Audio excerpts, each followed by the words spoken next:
This is RTV6 News at 11, working for you. Revolution must be now. Revolution must be now. Revolution must be now.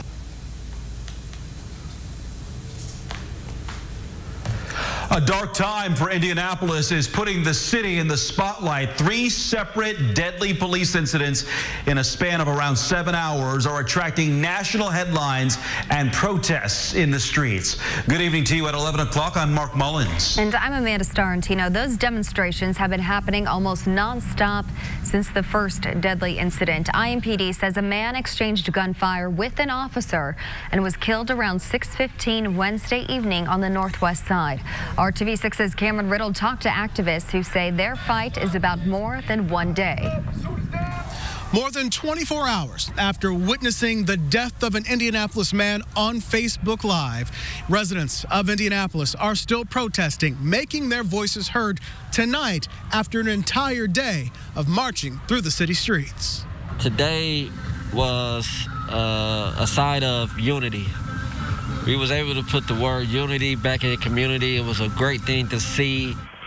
Community leader D. Ross organized a protest which turned into a march through the streets of downtown Indy. Never in my history have I ever seen such a thing, such a beautiful thing where we was able to come together in a nonviolent way, in a peaceful way, and make sure our voices were being heard.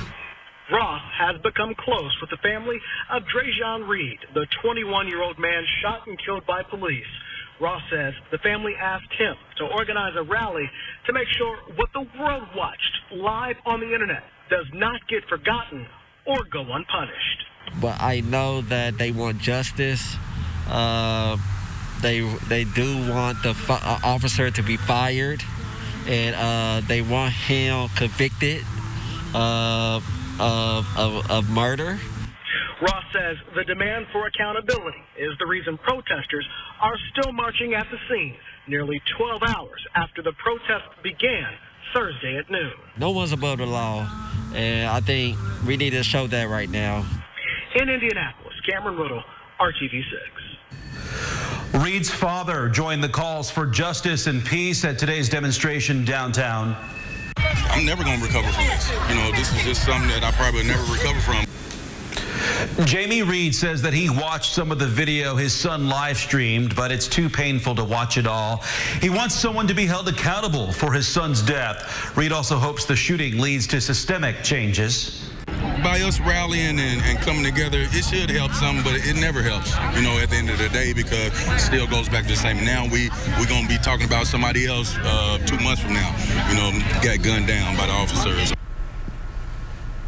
And many details about what led up to the shooting are still under investigation. Here's what we do know according to police. IMPD Deputy Chief Kendall Adams says he and Chief Randall Taylor followed a car onto Michigan Road as it sped and ran stoplights. They eventually stood down after another officer got involved. Detectives say the suspect, Reid, jumped out of the car at 62nd Street and ran away. They say he did not listen to commands to stop. The officer tried to use his taser, then exchanged gunfire with Reid, who was hit and killed. Chief Taylor says he understands the community's anger and frustration. I can promise you that we'll run a fair investigation. I'm always willing to listen to family members and their concern. I don't have all the answers right now. I hope to get them as the investigation goes, but I can promise the community that we will be transparent. Police say they found a gun near Reid's body. IMPD does not have body cameras or dash cameras. At today's briefing, police also addressed an inappropriate comment made by a detective at the scene. We're also aware of inappropriate comments made by an IMPD detective that was broadcast live on social media during the incident. This comment was made by a detective who was not present at the time of the shooting, but responded to the scene following the shooting. Let me be clear. These comments are unacceptable and unbecoming of our police department. We'll be pursuing immediate disciplinary action against that officer. Police say the officer seen turning off the live feed was not the officer who made the comment. RTV6 is choosing not to air the video that went viral on Facebook since it shows elements of the incident that are still under investigation. As the police chief pledges a fair investigation, local groups are demanding one. I spoke with the chair of the African-American Coalition of Indianapolis, who shared his frustrations and offered up a call to action for the entire Indianapolis community.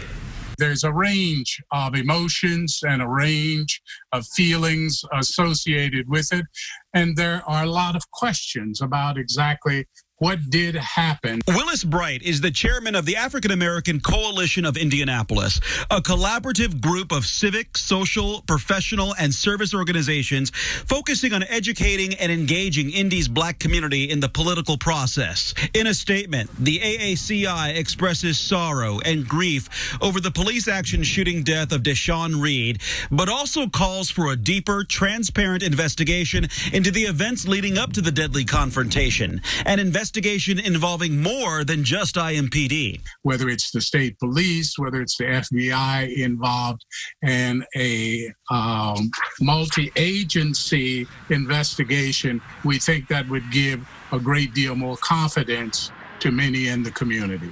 During our conversation, Bright told me the two deadly shootings involving Metro police officers this week are tragically symbolic of missed opportunities. Frustration that once again we're back at this particular situation, that we've lost a young life that under the right circumstances could contribute to our solving the kinds of societal issues that we have. Police shootings of young black men being one of the societal issues that seems to keep plunging neighborhoods into times of grief and mourning. That's what we know makes a difference. If a young person feels that they're important to at least one other person, they're less likely to be in situations such as we've encountered. And having police that know that there is an accountability that they must have to the community.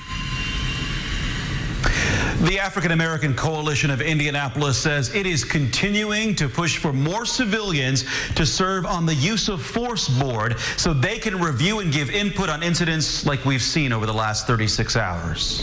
And now to those other deadly incidents involving IMPD officers. Around 1:30 this morning, police were called to a burglary on Woodglen Drive near 79th and Township Line Road on the north side. As soon as officers arrived, they say a man outside the location immediately started shooting a rifle. Officers shot and killed the man, identified as 19-year-old Mikhail Rose. Investigators believe Rose himself called 911 and may have planned to ambush the officers. No one else was hurt. And police say a 23-year-old pregnant woman died after an IMPD officer hit her as she walked on Harding Street near the I-465 ramp on the southwest side. Police say the officer stopped immediately to help Ashlyn Lisby. She was rushed to the hospital where she and her unborn child died. Investigators do not believe impairment was a factor in the crash. At today's news briefing about all three incidents, Chief Taylor said it appears street lights are out in that area, making it very dark. Now to the latest on the COVID-19 pandemic and the toll it is taking on Hoosier lives. 1,295 deaths are now blamed on the virus. More than 22,000 people have tested positive, and more than 124,000 people have been tested. As most of Indiana begins to ease the stay-at-home orders, more people are going back to work, and some employees are worried about safety in this new normal. State officials say they are committed to investigating any concerns. Businesses have a general duty clause, which they need to provide a safe working environment. And so that is Indiana law. That is something they're supposed to be providing. To the extent there are complaints in that regard, they go to IOSHA, and IOSHA has the ability to look into those. IOSHA is the Indiana Occupational Safety and Health Administration. It has created a specific COVID-19 complaint form for workers. You can find a link to that by searching our website, theindychannel.com. Restaurants in most parts of the state are allowed to reopen on Monday, but many will still have trouble making ends meet as they try to rebound from the pandemic. Restaurant losses nationwide are expected to hit $80 billion by the end of the month. Around 8 million workers have been furloughed or laid off. The National Restaurant Association is worried a growing number of restaurants won't be able to reopen without assistance from the federal government. The Paycheck Protection Program has helped small businesses, but the association says the loan terms don't work well for restaurants. Right now, they have to be used in an 8-week period. For restaurants that have an uncertain future now and a really uncertain future as we begin to reopen, that's just not enough time. We need more flexibility so we can use the time, ramp our operations back up, and continue bringing people back through our doors. The industry is calling for more time to use the money. Advocates are also asking for revisions to the loan forgiveness restrictions. Right now, at least 75% of the loan has to be spent on payroll. But the industry says with scaled back operations, that is not realistic. The association also wants a restaurant recovery fund to be included in the next stimulus package. You would have to demonstrate that you've lost revenue. You have to demonstrate that you need it. And there would also be a lot of oversight just to make sure that it is going to the right restaurants. Restaurants would use the $240 billion fund to cover revenue losses and keep employees on the payroll. Marian University wants to help families rebound from financial setbacks brought on by the COVID-19 pandemic. Marian is investing an extra $5 million to provide full scholarships for 50 local high school seniors with a focus on those in the 21st Century Scholars Program. 21st Century Scholars is a state program that provides tuition scholarships to students who enroll in 7th or 8th grade, come from lower income households, and strive for academic excellence. And so we said, let's take a bold move in partnership with donors and alumni to help 50 students come to Marian University next year on a full scholarship from middle and lower income families, a special concentration on 21st Century Scholars. So that's the deal. Students who will enroll as college freshmen in the fall are eligible for these 50 scholarships at Marian. Administrators say these scholarships will be awarded on a first-come, first-served basis. If you'd like to apply for the scholarship, we've put a link with this story at our website, theindychannel.com/rebound. As communities struggle to get fresh food, farmers are struggling to sell their crops. Coming up, how a new partnership is helping address both of those problems. I just wanted to make sure she had something or felt something for her birthday. Something, even if it was just from little me. And a FedEx delivery driver helps make it a sweet birthday for a little girl in Hamilton County. Kevin. Mark, where and how much rain to expect tomorrow morning? Then we'll turn our attention to Mother's Day weekend forecast. That's all next. Just a buck, only at Hardee's. This is RTV6 News at 11, working for you. Welcome back. The NFL says games will be played this year. New at 11, we know who the Colts will play and when. The full schedule is on your screen. The season kickoffs at Jacksonville on September 13th. The home opener is September 20th against Minnesota. The Colts are not scheduled to play on Monday night this year, while the NFL says football will go on in 2020. Exactly how is not certain. For example, games could be played without fans in the stadium. RTV6 is partnering with the United Way to support the Central Indiana COVID-19 Community Economic Relief Fund.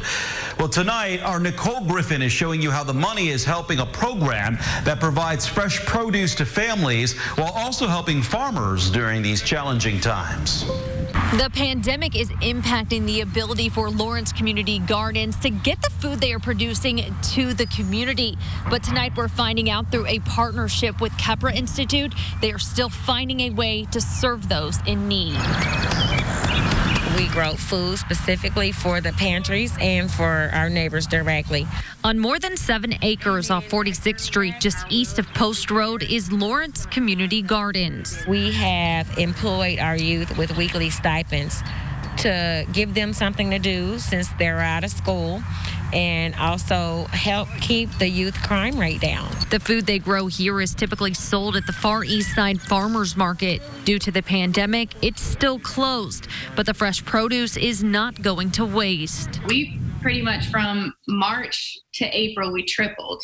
in size. On the second Saturday of every month, Kepra Institute fills fresh produce orders through its community-controlled food initiative. As an organization that focuses on addressing community challenges, the initiative started after Double H stores closed down. This was already important, but with everything going on, this is especially important. It is like our time. During the pandemic, Kepra is seeing an increase in produce orders. We identified 15 families who were in need and gave them the free produce. And they are also seeing an increase in farmers needing to sell their food. It's really important for us to be able to have a program like that right now. I'm 76, and at this point in my life, it's like, wow, one more chance to do something special. It's a chance to do something that is needed during these challenging times, while also helping farmers that want to feed the community. Working for you, Nicole Griffin, RTV6. Well, money from the COVID-19 Economic Relief Fund is going directly to support the Community-Controlled Food Initiative. The fund assists many organizations that are helping people get through the pandemic. If you'd like to donate, you can text HELP 2020 to 91999. A FedEx driver is getting international attention after making a special delivery in Fishers. When Joden Price delivered packages to Liz Pasternoster's house in Fishers 1 week ago, he learned her daughter Emma was turning 6. Remembering the school birthday parties his sons had at that age, Price couldn't help but think that Emma was missing out on something memorable. So he stopped at Dairy Queen on his lunch break and returned to the home with a sweet gift: ice cream cupcakes for the whole family.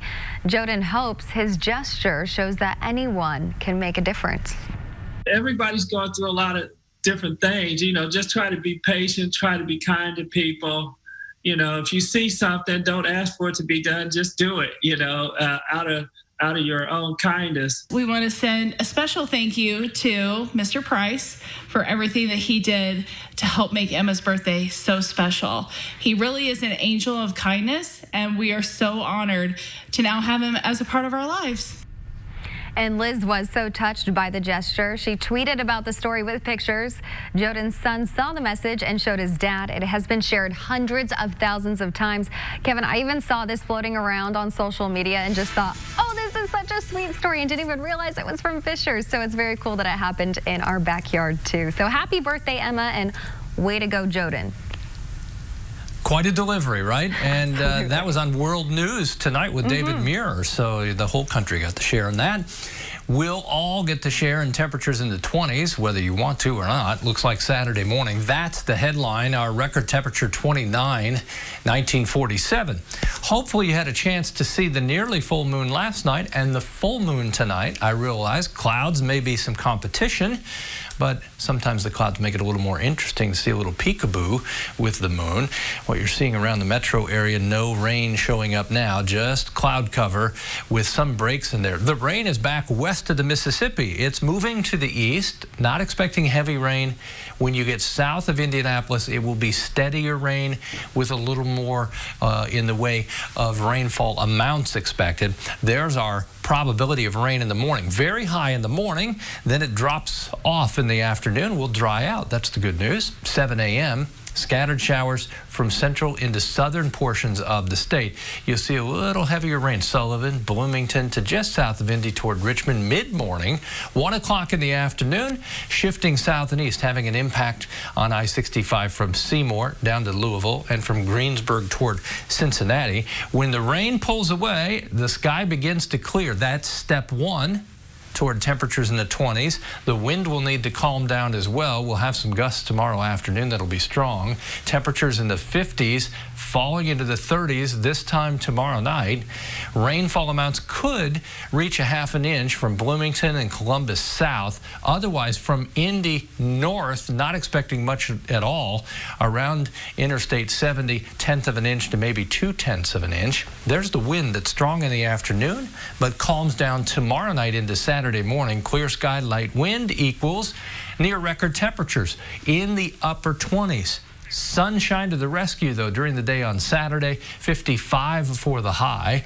Rain develops as we work our way through Mother's Day. Temperatures start at 39, and the high will be in the upper 50s. Saturday, the cooler of the 2 days, just because we've got to overcome that start in the 20s. 7-day forecast. Temperatures next week will make progress. Monday, 55. You see we step into the 60s as we get to Tuesday, and the trend continues Wednesday and Thursday with temperatures finally in the 70s by the end of next week. It'll be a long wait, but worth it.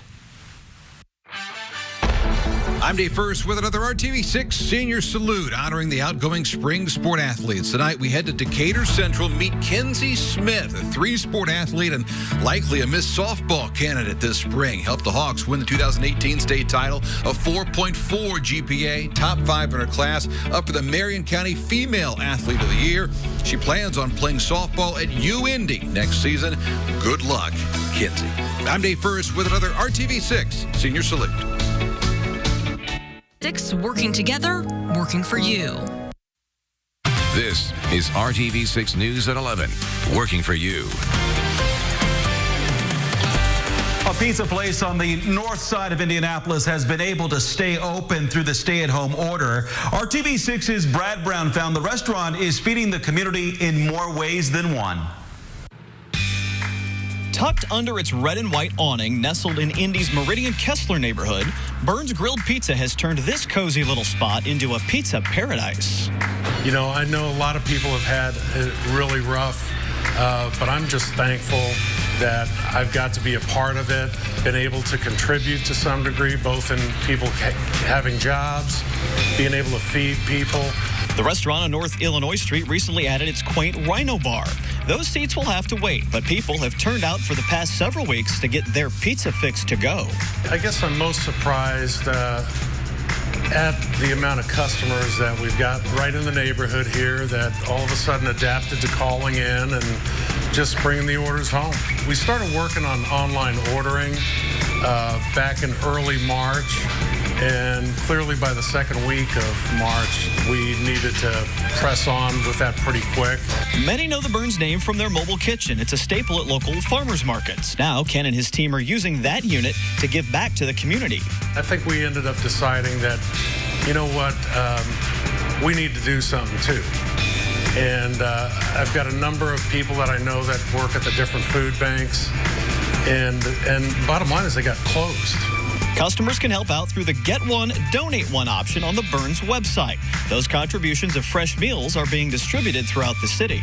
We've since fed about 550 people.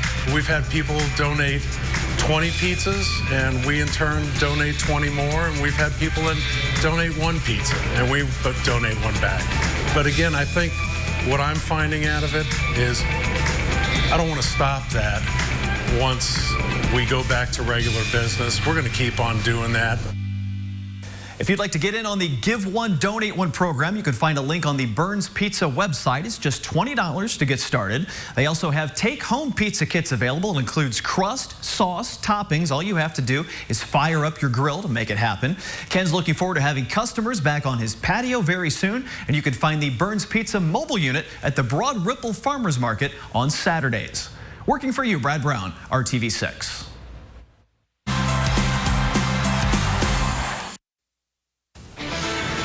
Clouds and showers around for the first half of tomorrow morning. We'll begin to see improvement in the afternoon, but we won't warm up too much. Lower 50s for the high. Mark? Thank you, Kevin, and thank you for making RTV6 your choice for news. GMI heads your way at 4:30. We hope you have a great evening, everyone.